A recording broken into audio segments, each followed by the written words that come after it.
अस्सलाम वालेकुम दोस्तों, आज की वीडियो बहुत इंटरेस्टिंग और स्पेशल है क्योंकि आज मैं कनाडा के विज़िट वीज़ा के रिफ्यूज़ल्स की मेन रीज़न्स को शेयर करने वाला हूं और आपको करना क्या है जिससे आप इन रिफ्यूज़ल से बच सकते हैं। आज ये सारी इन्फॉर्मेशन शेयर करूंगा, तो मेरे चैनल को सब्सक्राइब करें क्योंकि इस चैनल पर लेटेस्ट इन्फॉर्मेशंस आपको टाइम बाय टाइम मिलती रहती हैं। And if you like this video तो अपने दोस्तों के साथ इसको शेयर करें। आए आज के टॉपिक की तरफ बढ़ते हैं। अमूमन ऐसा होता है कि आपने विजिटर वीज़ा के लिए अप्लाई किया और वीज़ा रिफ्यूज़ हो गया, तो हम आज इस रिफ्यूज़ल्स की मोस्ट कॉमन रीजंस को डिस्कस करेंगे और कैसे इन रिजेक्शंस को अवॉइड करना है और पहली अटेम्प्ट में कैसे विजिटर वीज़ा अप्रूव करवाना है। ये सब आज हम डिस्कस करने वाले हैं।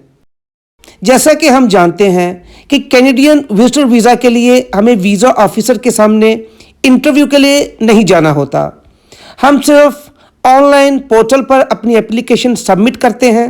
तो राइट इन्फॉर्मेशन को सबमिट करना बहुत इंपॉर्टेंट है क्योंकि वीज़ा ऑफिसर उसी की बुनियाद पर डिसीजन करता है जो आपने इन्फॉर्मेशंस एप्लीकेशन में इनपुट की हैं। और काफ़ी लोग यहाँ पे गलती करते हैं क्योंकि अगर वीज़ा ऑफिसर के पास बहुत लिमिटेड इन्फॉर्मेशन होगी जो कि एप्लीकेशन में प्रोवाइड की जाएंगी तो आपकी फ़ाइल की रिजेक्शन के चांसेस बढ़ जाते हैं। तो दोस्तों, वीज़ा रिफ्यूज़ल्स की काफ़ी रीजंस हो सकती हैं, लेकिन आज की वीडियो में रिफ्यूज़ल्स की जो मेन कॉमन रीजंस हैं उसको हम कवर करेंगे। सो फर्स्ट रीज़न जो कि बहुत कॉमन है, lacking strong family ties to your home country, जिसका मतलब है कि आप जिस मुल्क में भी रहते हैं, जैसा कि पाकिस्तान में अगर रहते हैं, इंडिया में, श्रीलंका वगैरह में रहते हैं और आपके अपने होम कंट्री में टाइज वीक हैं और अगर आपके अपने मुल्क में रूट्स वीक होंगी तो गालबन आपको रिफ्यूज़ल ही मिलेगा। So you will get similar reason for refusals as given here that I am not satisfied that you will leave Canada at the end of your stay as a temporary resident as stipulated in paragraph 179B of the IRPR. Last line देखें, based on your country of resident. तो यहाँ ये note करना बहुत ज़रूरी है कि ये आपकी कंट्री ऑफ रेजिडेंस पे बेस करता है। तो अगर आपको इस रीज़न की बुनियाद पर रिफ्यूज़ किया जाता है या आप पहली दफ़ा अप्लाई कर रहे हैं तो आपको ये जानना चाहिए कि रिफ्यूज़ल की इस रीज़न को कैसे टैकल करना है। आपके अपने मुल्क में वीक टाइज की काफ़ी रीजंस हो सकती हैं। पहली वजह, अगर आपके पास कोई अच्छी जॉब नहीं है तो इस केस में वीज़ा ऑफिसर ये ज़रूर सोचेगा कि एप्लीकेंट की अगर अपने मुल्क कोई अच्छी जॉब नहीं तो एप्लीकेंट शायद अपने मुल्क वापस ना जाए। दूसरी वजह, अगर आपके बीवी, बच्चे, माँ बाप या ग्रैंड पेरेंट्स नहीं हैं तो ये आपके अपने मुल्क में वीकर टाइज को शो करता है। अगर आपका वेल एस्टेब्लिश बिजनेस है तो वीज़ा ऑफिसर ये ज़रूर सोचेगा कि आपको अपने कारोबार की देखभाल के लिए वापस आना है। इसके अलावा अगर आपके पास प्रॉपर्टी या कोई दूसरा एसेट आपके अपने नाम पर नहीं है तो वीज़ा ऑफिसर ये ज़रूर सोचेगा कि शायद आप Canada beyond your visa expiry क़याम करेंगे। तो हमेशा ये याद रखें कि अगर आपके नाम पर कोई प्रॉपर्टी या कोई दूसरा एसेट मौजूद है तो इनकी डिटेल्स अपनी एप्लीकेशन में ज़रूर प्रोवाइड करें। अगर ये सारी चीज़ें आपकी एप्लीकेशन में मौजूद नहीं तो आपके ties to your home country weaker ही शो होंगे। तो अगर वीज़ा ऑफिसर आपके बैक होम टाइज के मुतालिक डाउटफुल रहा तो रिजेक्शन के चांसेस बढ़ सकते हैं। तो ये सबसे कॉमन और सबसे इम्पॉर्टेंट रीज़न है जिससे आपका वीज़ा एक्सेप्ट या रिजेक्ट होता है। तो ये सारी डिटेल्स अपनी एप्लीकेशन में ज़रूर मेंशन करें जब आप कनाडा के विजिटर वीज़ा के लिए अप्लाई करेंगे। Let's move to the second reason, strong family ties inside Canada. ये पहली रीज़न से बिल्कुल अपोजिट रीज़न है। इसका मतलब है कि आपकी फैमिली से काफ़ी लोग कनाडा में ऑलरेडी मुकीम हैं जो कि कनाडा के लिए आपके स्ट्रॉन्ग टाइज को शो करते हैं और अपने मुल्क में वीक टाइज को शो करते हैं। तो आपके अपने मुल्क में वीक टाइज हैं और कनाडा में स्ट्रॉन्ग टाइज। अगर आपके सिबलिंग्स कनाडा में मुकीम हैं آپ کے پیرنٹس، آپ کے بچے وغیرہ کینیڈا میں آلریڈی مقیم ہیں، یا آپ کہہ سکتے ہیں کہ آپ کی ایکسٹینڈڈ فیملی کینیڈا میں ہے، آپ کے کزنس وغیرہ کینیڈا میں ہے، تو یہ سب آپ کے کینیڈا میں اسٹرانگ ٹائز کو شو کرتے ہیں. تو ویزا آفیسر غالباً آپ کی فائل کو ریجیکٹ کر دے گا اور پھر ریزن اس طرح دے گا that I am not satisfied that you will leave Canada at the end of your stay as a temporary resident as stipulated in paragraph 179B of the IRPR. یہاں پہ line change ہوگی based on your family ties in Canada. تو visa officer یہ سوچتا ہے کہ آپ کے کینیڈا میں آلریڈی اسٹرانگ ٹائز ہیں اور آپ کی آلموسٹ ساری فیملی کینیڈا میں ہے، تو آپ اپنے ملک واپس کیوں آئیں گے؟ تو اس سے آپ کے کینیڈین وزٹر ویزا کی ریجیکشن کے چانسز بڑھ جاتے ہیں. Now let's move to the third reason which is very important and that is travel history. یہاں پر ایک سیناریو ڈسکس کرتے ہیں کہ اگر اپلیکینٹ نے اپنے ملک سے باہر پہلے کبھی ٹریول نہیں کیا تو ویزا آفیسر یہ سوچے گا کہ اپلیکینٹ نے اپنی ساری زندگی اپنے ملک سے باہر ٹریول نہیں کیا تو اب وہ کیوں ٹریول کرنا چاہتا ہے، which could lead to rejection. تو وہ ریجیکشن کا سیم پیراگراف لکھے گا، صرف آخری لائن چینج ہوگی and that is I am not satisfied that you will leave Canada at the end of your stay as a temporary resident as stipulated in paragraph 179B of the IRPR based on your travel history. اسی موضوع پر ایک اور scenario دیکھتے ہیں کہ اگر applicant نے as a tourist different countries کو ٹریول کیا ہے، جیسا کہ کبھی US سے گیا ہو، UK، تھائی لینڈ، ملیشیا وغیرہ، تب ویزا آفیسر یہ سوچتا ہے کہ جیسا کہ اپلیکینٹ نے پاسٹ میں ڈفرنٹ کنٹریز میں ٹریول کیا ہے اور وہ مقررہ ٹائم میں واپس آ گیا تو ویزا ملنے کے چانسز بڑھ جاتے ہیں. Let's move to the next reason which is purpose of visit, جس کا مطلب ہے کہ آپ کیوں کینیڈا آنا چاہتے ہیں. آئیں اس موضوع پر ایک سیناریو کو ڈسکس کرتے ہیں کہ اگر آپ کینیڈا بغیر کسی پرٹیکولر ریزن آنا چاہتے ہیں تو ریجیکشن کے کافی چانسز ہوتے ہیں. تو ویزا آفیسر ریجیکشن کی یہ ریزن دیتا ہے I am not satisfied that you will leave Canada at the end of your stay as a temporary resident as stipulated in paragraph 179B of the IRPR based on the purpose of your visit. اب اس موضوع پر ایک اور scenario دیکھتے ہیں کہ اگر آپ کینیڈا اپنے کسی فیملی ممبر یا دوست کو ملنے آنا چاہتے ہیں یا کوئی اسپیشل اوکیزن اٹینڈ کرنا چاہتے ہیں، لائک کوئی میرج سیریمنی ہے، برتھ ڈے پارٹی ہے یا کوئی انگیجمنٹ سیریمنی وغیرہ ہے، تو آپ کو اپنی اپلیکیشن میں اس کی ساری انفارمیشنز کو پرووائڈ کرنا پڑے گا. مثال کے طور پر اگر کسی کی برتھ ڈے پارٹی ہے تو اس کا انویٹیشن لیٹر ہونا چاہیے، اس کو اٹیچ کریں.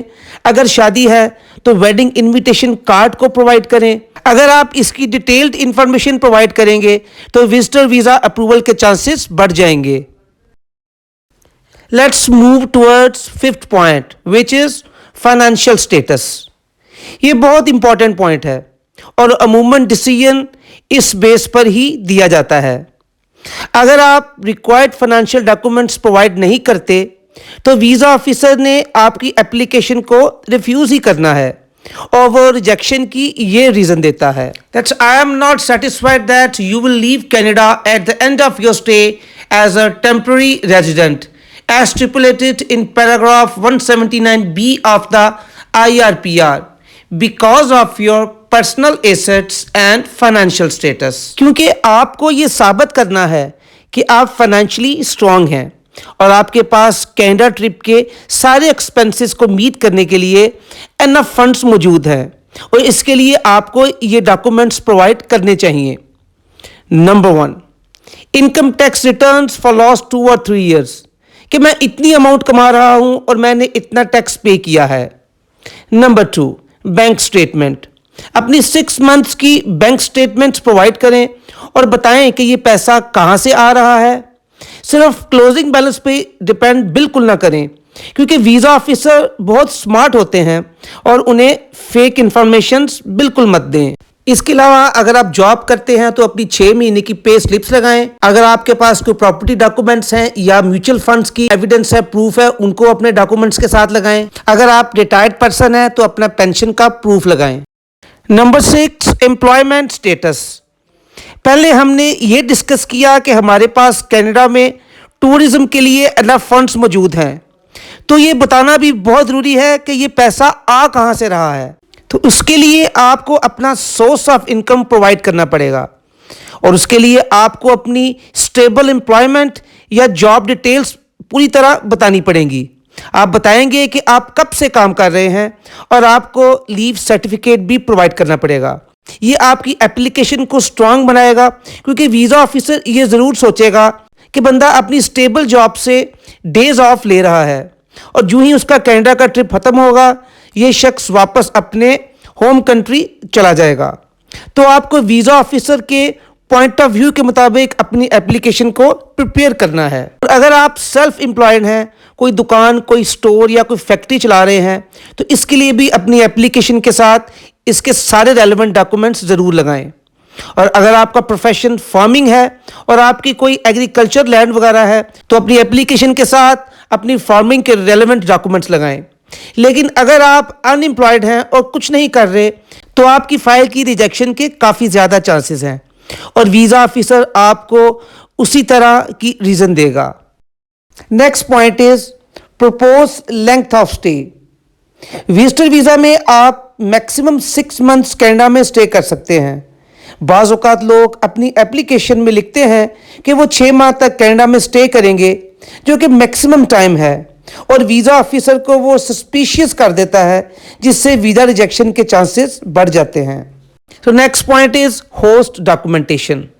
होस्ट एक ऐसा शख्स होता है जो कि आपको कनाडा इनवाइट कर रहा है, तो आपको अपने होस्ट के डॉक्यूमेंट्स और डिटेल्स प्रोवाइड करनी होंगी। अगर होस्ट सफिशिएंट डॉक्यूमेंट्स प्रोवाइड नहीं करता, तो वीज़ा ऑफिसर आपकी एप्लीकेशन को डिनाई कर सकता है। सबसे इंपॉर्टेंट डॉक्यूमेंट्स जो कि होस्ट को प्रोवाइड करना है वो है इनविटेशन लेटर, जो कि अच्छी तरह ड्राफ्ट किया गया हो। इसके अलावा उसके प्रूफ ऑफ फंड्स, मसलन बैंक स्टेटमेंट, या उसका कोई इमिग्रेशन स्टेटस है लाइक पीआर वगैरह, वर्क परमिट, उसका स्टेटस क्या है, ये सारी चीज़ें प्रोवाइड करनी पड़ेंगी, और एप्लीकेंट को ये सारी इंफॉर्मेशंस एप्लीकेशन के साथ ऐड करनी चाहिए। Next point is applicants as and marital status. मिसाल के तौर पर अगर एक एप्लीकेंट की एज 18 से 25 साल है और वो अनमैरिड भी है, और सबसे बढ़कर उसके कनाडा में रिलेशंस भी हैं, और वो अनएम्प्लॉयड भी है, तो इन डिटेल्स पर वीज़ा ऑफिसर एप्लीकेशन को रिजेक्ट ही करेगा, क्योंकि वह सोचेगा कि आप अभी एक नौजवान हैं, कनाडा में काम करने जा रहे हैं, और इवेंचुअली किसी से शादी भी कर लेंगे और कनाडा में सेटल होने की कोशिश करेंगे। तो इस सिचुएशन में आपको कैनेडियन विजिटर वीज़ा कभी भी नहीं मिलेगा। And the last point is miss representation. जब आप अपनी रिक्वायर्ड डिटेल्स और डॉक्यूमेंट्स को प्रोवाइड करते हैं, तो बाज़ औक़ात ऐसा होता है कि आप कुछ बातें छुपा लेते हैं, तो इससे रिफ्यूज़ल के चांसेस भी बढ़ जाते हैं। मिसाल के तौर पर आपने माजी में यूएस या कनाडा का वीज़ा अप्लाई किया था और आपका वीज़ा डिनाई हो गया था। अब चंद साल के बाद आप कनाडा का वीज़ा अप्लाई कर रहे हैं, तो फॉर्म फिल करते हुए आपने ये छुपा लिया कि आपका यूएस या कनाडा का विजिटर वीज़ा कभी रिजेक्ट नहीं हुआ।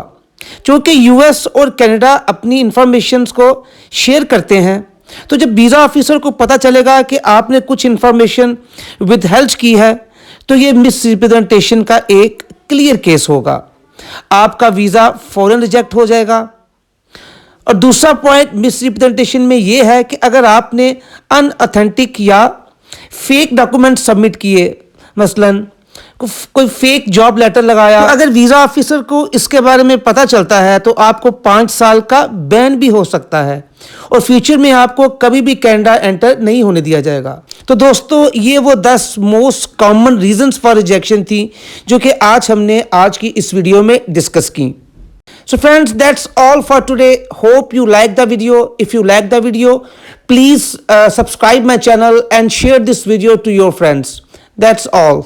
Thank you so much.